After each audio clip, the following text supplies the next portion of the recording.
Hello everyone, welcome to another video of the new expansion Festival of Legends Hearthstone.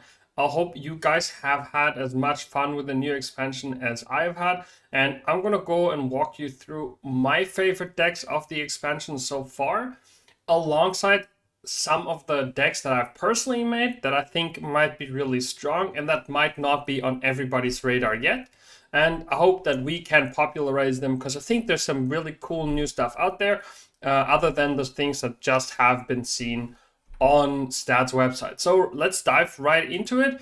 And we're going to start, and I'm going to be boring here. I'm going to talk about Outcast Demon Hunter because I think it's still a good deck. I think it plays a lot of new cards. I think it plays with a new mechanic. I know everybody's jamming it, but I think there's absolutely nothing wrong with playing Outcast Demon Hunter. And I think that's absolutely viable for you to be able to play Outcast Demon Hunter. And it's just overall a strong deck. If you like fast games, this is kind of the deck for you. This is really like a powerful deck. It's slightly decreasing in popularity because there's more and more Blood Decays, and it's like not a great matchup overall. But I think given all the tools it has together, it's a really good one. There's also, if you look on Stats website now, there's also the Relic alternative that you go and can check out. But for now, Outcast Demon Hunter is the most popular Demon Hunter. Next up, we have, I'm going to go just chronologically with the decks that I have personally played on stream. And the next deck that I've played is, and of course, you will always have all the codes for all the decks in the video description below this video. The next deck that I have played is a Secret Rogue. The Secret Rogue here mainly gets its strength, of course, from the concoctions, because they have some pretty good removal and some incredibly good tempo, especially with the Ghoulish Alchemist and the Potion Master Putricide. But the card that is the strongest in this deck is the Private Eye. And especially the synergy between Private Eye and Cheat Death is absolutely incredible. There's a very, very fine synergy here between how many secrets you want to have. The Perjury pool is even better. It got upgraded now. So now when you discover secrets from Perjury, instead of getting one Paladin, one Hunter, one Mage, you get 2 Hunter, 1 Mage, or 2 Mage, 1 Hunter, giving you a much better pool for Perjury. Perjury being a really, really good card here. Then you have the Ghastly Gravedigger for some disruption.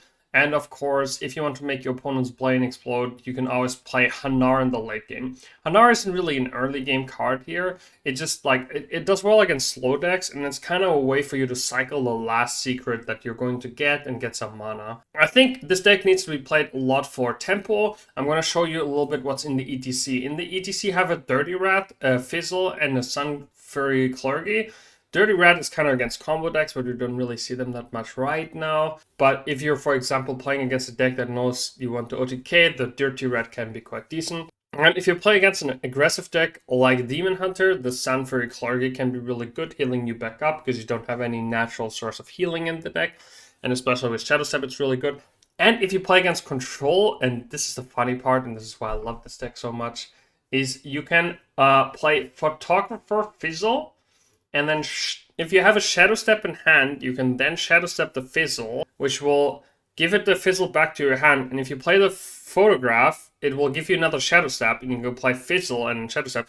Actually, you don't need to do this all the time. If you just copy, for example, like 1 Astalor or 2 Astalors, that's usually enough for you to be able to have a super good turn. You're pretty quickly through your deck with this as well. And because of all the card draw with the Private Eye, I have included Test Greyman, even though you notice there's almost no Burgle cards in here whatsoever. I think just the possibility of getting like a Colossal back, or getting some secrets back, or some randomly generated cards from concoctions is just good enough. I think it's still a 7 mana 6/6 with a potentially humongous upside. I think the card by itself here is amazing, but you play this more as a tempo deck that's centered around ETC cards like about Private Eye, Krakatoa, and other more proactive concoction plays. And Test Rayman can be a value card if desperately needed in some of the slower matchups. All right. And then next up, this deck went incredibly well for me. I stopped playing it at a point because I felt like I had come to a decent list. Then next up, I'm going to go Blood Decay. Blood Decay is like all the hype right now. Again, I'm going to show you this list. I'm going to scroll through through it and then post it in the comment section below. Blood Decay is a good matchup. It's Outcast Demon Hunter, just because it's just a very, very solid deck. The addition of Arcanite Ripper has been really powerful for this deck, and also Screaming Banshee is absolutely insane. I really underestimated this card in my card review. Such a powerful card. And then you have, of course, Morgraine and Patchwork for the slower matchups. Really powerful stuff here. Like it a lot. I think it's a cool deck, especially if you like controlled matchups. This will be really powerful. I personally like to include Fizzle in here because that's just a good card. And Tour Guide is such an amazing card in DK, in any DK deck. It just sets up so well for getting corpses early, as well as you can play this like on turn 3, and then turn 4 you have Concert Quarter ready to go, even if you have no board. That's absolutely amazing, because it really enables you to grab the board earlier, which was kind of hard to set up. Of course, you can do the same with Egg, but eggs are a lot less flexible than Tour Guides are. So those are like my first 3 decks that I find really interesting. I'm currently tinkering with a Priest. I've had some success with some sort of like Burgle Thief Priest, but I'm not exactly sure.